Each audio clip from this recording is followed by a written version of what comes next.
మాదాపూర్ అంజయ్య నగర్లో నిర్మాణంలో ఉన్న 7 అంతస్తుల భవనం పేకమెడలా కుప్పకూలిపోయింది. అధికారులు ఆగమేఘాల మీద అక్కడకు వెళ్లారు. కానీ చేతులు కాలాక ఆకులు పట్టుకుంటే ఏం ప్రయోజనం? బాహుబలి మిషన్ వచ్చేలోపే అక్కడ బ్రతుకులు బలైపోయాయి.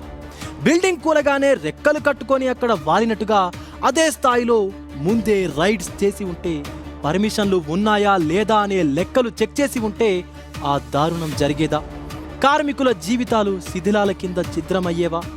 తిలాపాపం తలా పిడికెడు అన్నట్టుగా అధికారులు లీడర్ల లింకులు తెరపైకొస్తున్నాయి. ఒక కారు మెకానిక్ బిల్డర్గా ఎలా ఎదిగాడు? లంచాలు వేసి కళ్ళు మూసుకున్న ఆ ఆఫీసర్లు ఎవరు? కబ్జాలకు వెన్నుదన్నుగా ఉన్న ఆ లీడర్లు ఎవరు? తవ్వే కొద్దీ అక్రమాల డొంక కదులుతుంది ఇప్పుడు.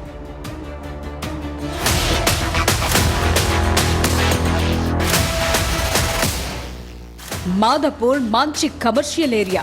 రాబడి గట్టిగా ఉంటుందని 50 గజాల్లో 7 అంతస్తుల మేడ నిర్మాణం చేపట్టాడు బిల్డర్ సాజిద్. అందులో 10 గజాలు నాల స్థలాన్ని ఆక్రమించేశాడు. ప్రాపర్ ప్లానింగ్ లేదు, ప్రాఫిట్ మీద క్లారిటీ, పునాదులపై లేదు. నాసిరకం పనులతో 7 అంతస్తుల భవనం కుప్పకూలింది. ఈ ఘటన జరిగినప్పుడు బిల్డర్ సాజిద్ అక్కడికి దగ్గరలోనే మరో భవనం స్లాబ్ వేయిస్తున్నాడు. బిల్డింగ్ కూలిందని తెలియగానే ఫోన్ స్విచ్ ఆఫ్ చేసి చెక్కేశాడు. కానీ పోలీసులు వెంటపడి అతన్ని అరెస్టు చేశారు. ప్రాథమిక దర్యాప్తులోనే ఎన్నో సంచలనాలు బయటపడ్డాయి. ఒక్క అంజయ్య నగర్లోనే అతను ఇలాంటి 5 బిల్డింగ్లు కట్టాడు. ఏ ఒక్కటి నిబంధనలకు అనుగుణంగా లేదు. అన్ని పక్కాగా కబ్జా బాపతే అని గుర్తించారు అధికారులు. ఎవరి సాజిద్? అతని తండ్రికి కార్ మెకానిక్ షెడ్ ఉంది. సాజిద్ అక్కడే పనిచేసేవాడు. కార్ రిపేరింగ్ కోసం వచ్చే అధికారులు, నాయకులతో పరిచయాలు పెంచుకున్నాడు. కార్ మెకానిక్ పనిని పక్కకు నెట్టి క్విడ్ ప్రోకో దందా చేపట్టాడు. ఫస్ట్ ప్లానే వర్కౌట్ అయింది. అధికారులకు, నేతలకు లంచాలిచ్చి ఏకంగా ప్రభుత్వ పార్కు స్థలాన్ని కబ్జా చేశాడు. బిల్డింగ్ లేపాడు, ప్లాట్లుగా సేల్ చేశాడు. దండిగా డబ్బొచ్చింది. అంతే, పేదల స్థలాలపై కన్ను పడింది.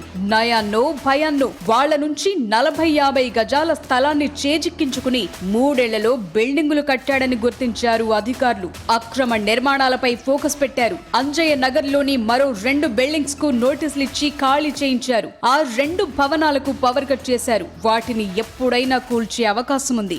అధికారులు ఇప్పుడు హడావిడి చేస్తున్నారు. అక్రమ కట్టడాలపై తాము ఎన్నిసార్లు ఫిర్యాదు చేసినా పట్టించుకోలేదని వాపోయారు అంజయ్య నగర్ వాసులు. 7 అంతస్తుల బిల్డింగ్ కూలిన కేసులో అక్రమ నిర్మాణాలను అడ్డుకోవటంలో విఫలమయ్యారని Madhapur town planning officer Santosh పై సస్పెన్షన్ వేటుపడింది. రాయదుర్గం పిఎస్ లో నాన్ బెయిలబుల్ కేసు ఫైల్ అయింది. దారుణం జరిగాక చట్టం తన పని తాను చేసుకెళ్తుంది. సరే, ముందే లోపాలను గుర్తిస్తే ఈ ఘోరం జరిగేదా? కార్ మెకానిక్ నుంచి బిల్డర్ గా ఎదగటం వెనుక సాజిద్ కు సహకరించిందెవరు? ఇలాంటోళ్లు ఇంకెంతమంది ఉన్నారు? ఇట్లాంటి బిల్డింగ్ మాఫియాలో ఎవరి వాటా ఎంత? నాలా స్థలాన్ని, పార్కులను, పేదల ప్లాట్లను కబ్జా చేశాడంటే ఏ ధైర్యంతో అంత బెదిరింపు?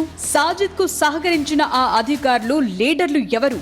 చెరువుల్లో ఇంచు కబ్జా చేసిన గుడిసెల్ని, ఆకాశ హర్మ్యాలను నేలమట్టం చేస్తున్నారు. సరే, మరి జనావాసాల్లో ఇంత దర్జాగా అక్రమ నిర్మాణాలను చేస్తుంటే అధికార యంత్రాంగం ఏం చేస్తోంది?